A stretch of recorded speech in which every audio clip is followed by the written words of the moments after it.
अब बात अतीक अहमद और उसके पालतू कुत्तों की कर लेते हैं। अतीक ने अपने पुश्तैनी घर में विदेशी नस्ल के कई कुत्तों को पाल रखा था।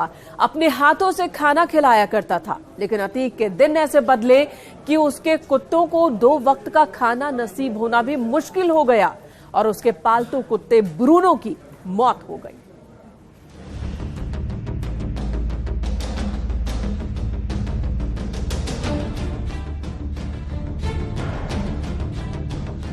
अतीक अहमद के जिस ब्रूनो से मुलायम ने हाथ मिलाया था, उसने भूख से दम तोड़ दिया है। देखिए इस तस्वीर को। इस तस्वीर में मुलायम सिंह यादव अतीक अहमद के सबसे पसंदीदा कुत्ते ब्रूनो से हाथ मिला रहे हैं। अतीक भी तस्वीर में दिखाई दे रहा है।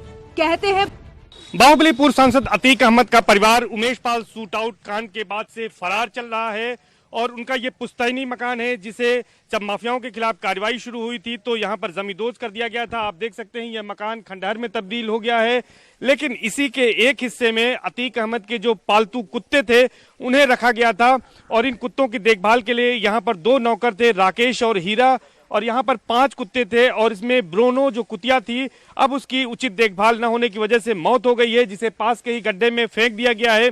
यहाँ पर जो 2 नौकर थे उनमें राकेश फरार चल रहा है। राकेश कई दिनों से यहाँ पर नजर नहीं आ रहा है, लेकिन जो 4 कुत्ते इनकी देखभाल के लिए यहाँ पर सिर्फ हीरा है, लेकिन हीरा भी यहाँ पर सुबह शाम आते हैं, दूध, ब्रेड या दूध और स्लाइस इसको दे रहे हैं, लेकिन जो इनकी खुराक है जो अतीक अहमद के परिवार के रहने पर दी जाती थी, उनको चावल दिया जाता था शाम को और इसके साथ साथ मुर्गे की टांग दी जाती थी, बिरयानी दी जाती थी, वो अब इन्हें नहीं मिल रही है और सुबह का भी इनका खुराक नहीं मिला। चूंकि ये विदेशी नस्ल के कुत्ते हैं और अतीक अहमद को इन कुत्तों से बेहद प्यार था और बताया तो यहाँ तक जाता है कि सपा संरक्षक मुलायम सिंह यादव जब अतीक अहमद से मुलाकात करने एक बार आए थे तो वे भी अतीक अहमद के कुत्तों के साथ खेलते नजर आए थे, उसके साथ हाथ मिलाया था, लेकिन आज ये कुत्ते मरने की कगार पर पहुंच गए हैं। जो 4 कुत्ते बचे हैं इनमें भी 2 कुत्ते ऐसे हैं जिनकी हालत बेहद खराब है। उमेश पाल शूटआउट कांड के बाद से अतीक अहमद का परिवार फरार है। वहीं अतीक अहमद की पुश्तैनी मकान पर रहने वाले नौकर चाकर भी पुलिस के डर से फरार है, जिसके चलते अतीक अहमद के 5 पालतू कुत्तों को भी खाना और पानी देने वाला कोई नहीं है। भूख से तड़प तड़प कर एक कुत्ते ब्रूनो की मौत हो गई है। 5 थे, एक खत्म हो गया, 4 बचा है, एक और गड़बड़ाना है। गड़बड़ाया है? हाँ, 2 गड़बड़ा गया है, 2 भी समझ लो हिरे से कुछ। अच्छा। हाँ, उसके दवा इलाज हो जाएगी तो बच जाएगा, नहीं वो भी खत्म हो जाएगा। अच्छा, यहाँ दाना पानी देने वाला कोई नहीं है? कोई नहीं है, मैं सिर्फ सुबह शाम दूध और पानी को भी तैयार नहीं। जिस अतीक अहमद की कभी यूपी में तूती बोलती थी, वो आज घुटनों पर है। हालात ये हैं कि अतीक के कुत्तों को भी कोई पूछने के लिए तैयार। इलाहाबाद हाईकोर्ट ने मुख्तार के गुर्गे की बेल एप्लीकेशन रिजेक्ट कर दी है। इस दौरान हाईकोर्ट के जज ने मुख्तार गैंग को सबसे खूंखार अपराधी गैंग बताया है।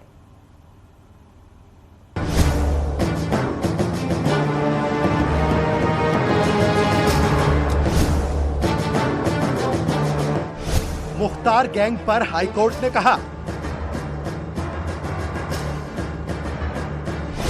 मुख्तार गैंग सबसे खतरनाक।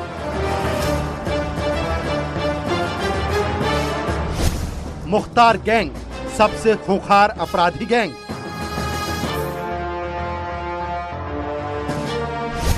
मुख्तार के गुर्गे को नहीं मिली बेल।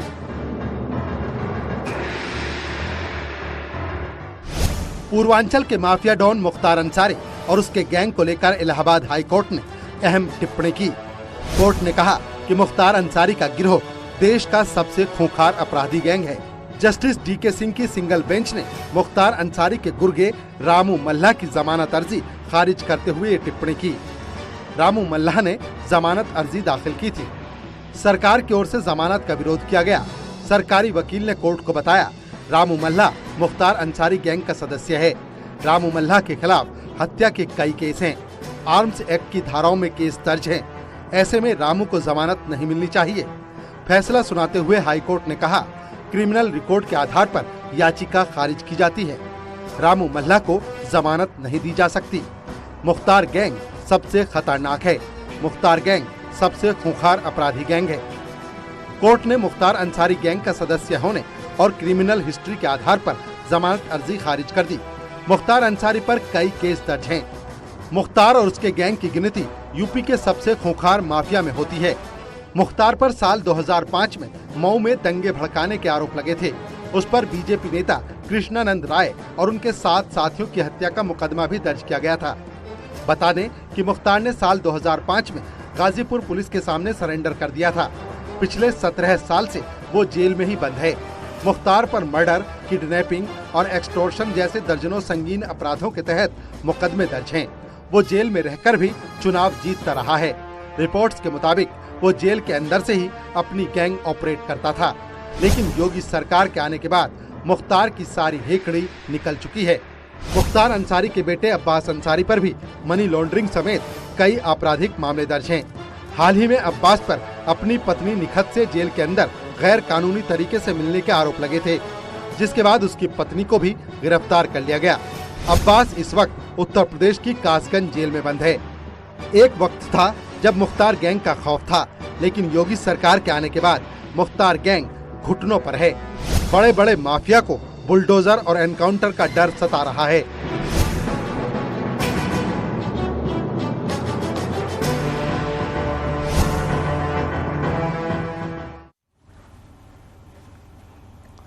इधर उमेश पाल हत्याकांड को आज 13 दिन बीत गए।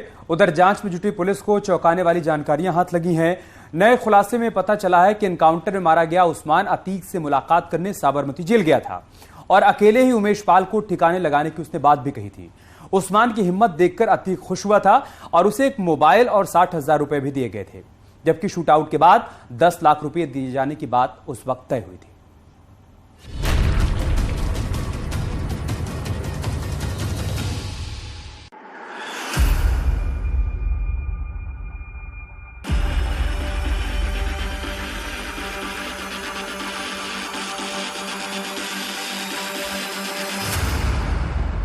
एक कत्ल, 13